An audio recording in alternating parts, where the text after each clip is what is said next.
Okay, so now let's talk about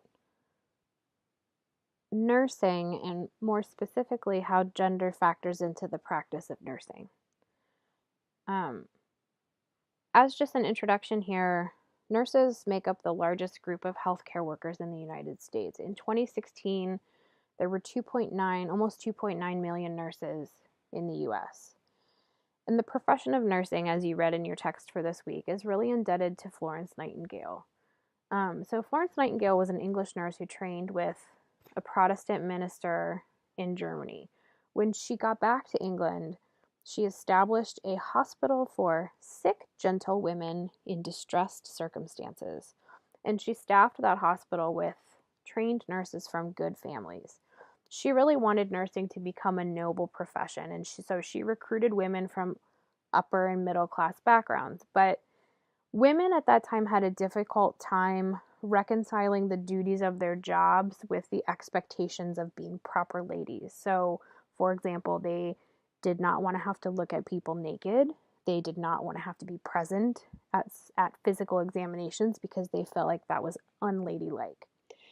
Um, and really, before Florence Nightingale started her work, before the 19th century, nursing was mostly informal care that was done largely by nuns. Also, women in the family, in anybody's family, were expected to be able to give, sort of informal medical care to be able to nurse somebody back to health. I mean, I think this is probably still true to this day that we think our moms have special healing powers that help us get better when we're feeling sick. But before the 19th century, there was no training for nurses. They weren't highly regarded. And Florence Nightingale really changed that. So after her work with this hospital for sick, gentle women in distressed conditions, the Crimean War breaks out in 1854. And Britain is a part of this war. And so Florence Nightingale organizes a group of nurses and tries to hire them out to the British military, but the British military refuse. They don't want to pay for it. So she retaliates by refusing to allow any of her nurses to provide patient care on their own. So instead, what they did was she said that they would only work when a doctor or physician requested them. And it turns out that this strategy worked because requests for nurses started to roll in. So the military doctors started to request the nurses. And as the Crimean War goes on, and at the end of the Crimean War, Florence Nightingale and her nurses are really held in high regard. They're considered angels of mercy, and she's quite popular when she gets back to Britain. And so you see the Nightingale model start to dominate nursing education. Florence Nightingale described the ideal nurse as having the best attributes of a mother and of a housekeeper. She saw nurses as being responsible and clean and self-sacrificing and brave and cool-headed and hardworking, and most importantly, obedient to physicians. She really saw men and women playing different roles in society, and she saw nurses as being both caring and subordinate to things that we tend to think of women as being. And so her views, although she totally changed the game for nursing and brought it, her actions sort of brought it to be what it is today, started to get that ball rolling. They didn't really establish the view of nurses more broadly from society's point of view as having the leadership and the independence that was necessary for true professional status. So instead, she stayed pretty close to these traditional gender roles. Nursing is, as many of you I'm sure know, a heavily female dominated occupation. I think something like 90% of nurses in the United States are women. But unlike other female dominated jobs, like teaching, elementary school, for example, nursing is paired with the powerful male dominated profession of doctor. And so, what's been of interest to sociologists is how doctors and nurses navigate the power dynamic, where you have the doctor in a much more powerful position and a nurse in a less powerful position. So, research from the late 60s by Stein talked about this interaction as the doctor-nurse game. And so the idea of the doctor-nurse game acknowledges the fact that nurses sort of have to walk a fine line with doctors, and doctors to some extent do too, but for a different reason. And so nurses are able to navigate the power dynamic between them and the doctors they work with by sort of having these less formal interactions. And so Stein studied this and called this the nurse-doctor game. And he argues that the nurse-doctor game is a real game, that nurse-doctor interactions are like a game in the sense that they have an object. There's an object to the game, there are rules to the game, there are points associated.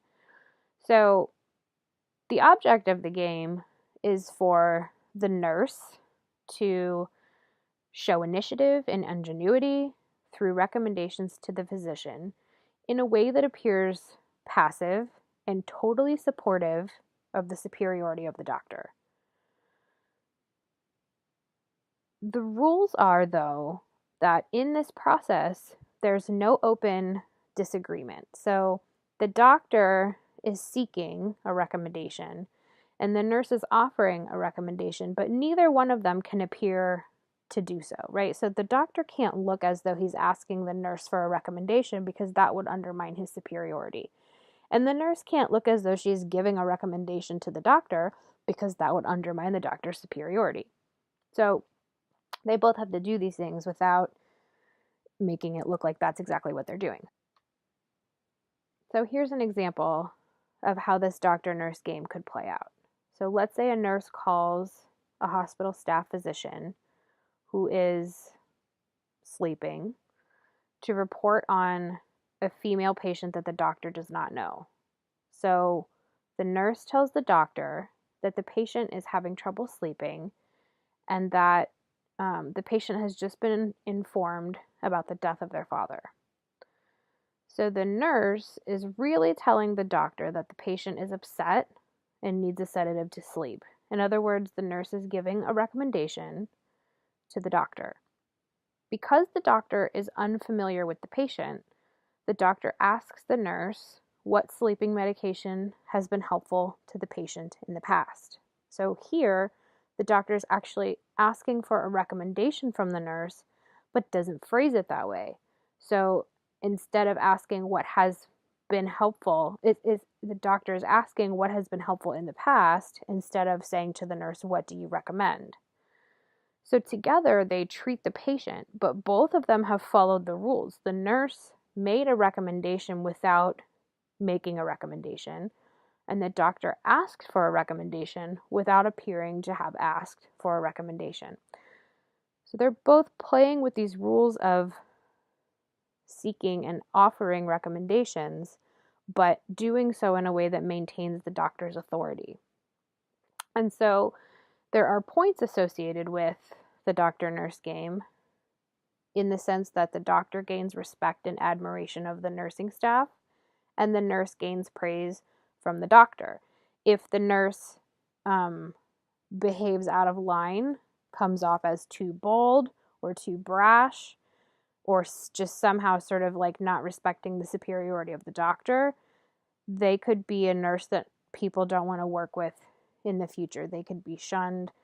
If the doctor doesn't ask for recommendations, the nurses may not respect the doctor. So there are consequences for not following the rules in this way. This whole game implies that doctors are superior and that the hierarchy needs to be maintained.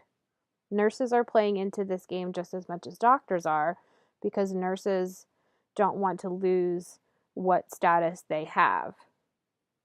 So this is early to mid 20th century. So the study is in the 60s, so we can safely assume that the study is looking at this interaction, doctor-nurse interaction in the middle of the 20th century. There was an update to this study in 1990. So Stein, Watson, Howell, right, same author, same first author, gets two colleagues in 1990 to update the research on the doctor-nurse game. And what they find is that we don't see this game playing out as much, even in the 90s. Nurses are less willing to be treated as unquestioning subordinates. Well, why is this so? You've got a diminished authority of doctors, sort of more generally. You have an increasing number of women doctors, and they do not play this game. So it could be that the theory here is that because female doctors are likely to be interacting with female nurses because females dominate the nursing profession. When that happens, there isn't that same gender dynamic where the guy is in a powerful position and the woman is not. It's two women, and so that gender dynamic doesn't enter in. And actually, the study found that female doctors don't play the nurse-doctor game with male nurses either. There's been a shortage of nurses that really highlights their necessity, and so nurses can afford to sort of not engage in this game because the doctors really need them. There's also an increasing presence of nurses in academia, and nurses are getting higher levels of education, both of which give them more credibility in their field and more leverage to push back against this game of superiority of the doctors. And then you also see an increased number of male nurses who also don't play the game.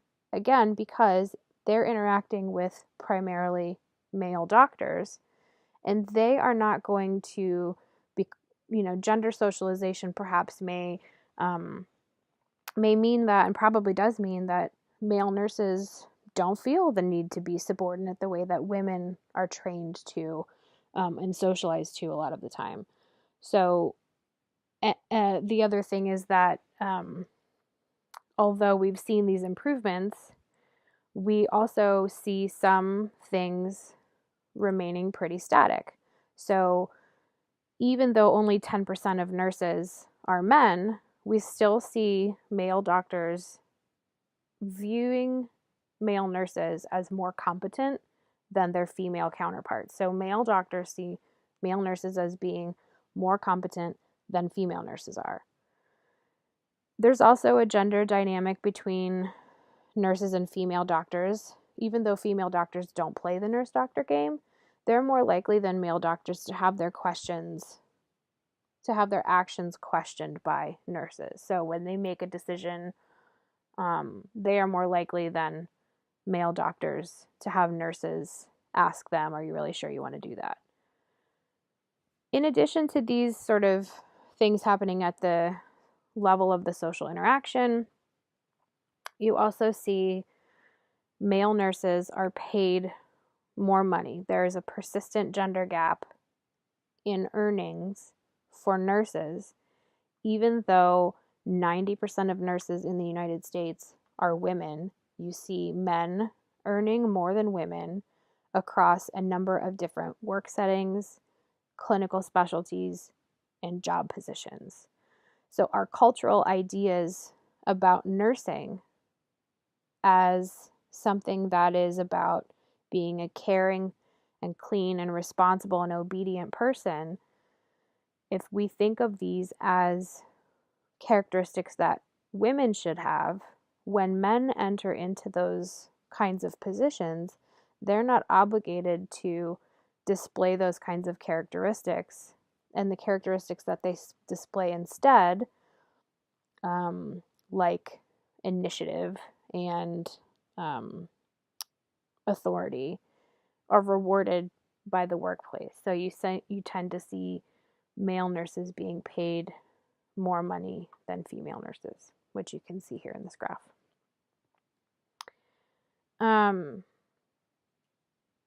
So what does the future of nursing look like? Well, You're starting to see a greater specialization of nurses. Nurses are moving into hospital administration, primary care, nurse anesthetist, right? They're practicing anesthesiology, and cardiovascular specialists. This movement in particular of nurses into administrative roles allows lesser trained nurses to take on some of the basic tasks of nursing, but it also pulls nurses away from the day-to-day interactions with patients, which is what the job is really about, or was intended to be about. You have the emergence of the nurse practitioner, who has greater authority than a sort of regular registered nurse to treat basic medical problems. So they can diagnose and provide some of the same care. And as people increasingly have access to medical care through changes to healthcare legislation, clinical nurses may provide much of the primary care for patients. So you're starting to see a lot of nurse practitioners and clinical nurses in doctors' offices. So if you go to the doctor, you may get a nurse practitioner instead of a doctor. And also in these minute clinics that are popping up in places like CVS and Walgreens, if you were to pop in there, that would be probably a nurse practitioner that you would interact with. And they're licensed to prescribe medication in all 50 states. So one of the issues, though, with this, both with the nurse practitioner side of things and with the development of doctorate programs in nursing, is that they're starting to challenge the authority and the dominance of medical doctors. So you'll start to see the American Medical Association pushing back on these things because as nursing professionalizes and becomes more of a sort of research-based and diagnosis-based field, you're going to start to see some of those things are things that doctors do, and if other people can do them too, then you don't see the same level of medical dominance that you've seen across the 20th century. So that concludes the lecture for nursing. Just some quick reminders for the last 3 weeks of class. You've done your major project, so I just want to talk about what's left for the term. You've got the normal stuff, your discussion board, your quizzes for each module, and then there will be a final exam. So I will post the final exam instructions and questions possibly first thing Sunday morning, March 10th. So you'll have all day Sunday, all day Monday, all day Tuesday to complete the exam, and it will be due Tuesday, March 12th by midnight. So that's 3 full days to complete the exam. It will be an essay exam. There will likely be one question about 3 or 4 pages, but maybe 2 questions with shorter answers. No more than 2 questions. And it will focus on weeks 5 through 10. So the project had you really focusing on the ecological model, and we're going to move past that to get to some of the other stuff that we covered. And so in order to prepare for the exam, you should really go back through all the modules and go back through the materials from the weeks, your lectures, your notes. Pay attention to, in every module section on Blackboard, there's a list of objectives for that week. So pay attention to those and make sure that you feel like you've met those. And if not, then dig into the material on those points. You will be expected to incorporate readings, podcasts, videos, things that you've consumed across the term into the exam. This is not a sort of like personal essay. This is not an opinion piece in the sense that you don't reference anything. You are expected to incorporate what you have learned to support whatever argument you're making. I cannot stress that enough. In the past, students just do not cite materials from the class, and they end up not scoring as well as they probably would have hoped. So just make sure that you are familiar with the things that you've read, watched, listened to.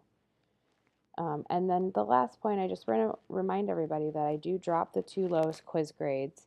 So if you're feeling a little panicked about some of your quiz grades, you can you can calculate what your average would be on those by just dropping the two that where you have the lowest score, or if you missed one, that would count as well. So that's all for week 8 and module 8. I hope you are all doing well and feeling good about the end of the term. We'll see you next week.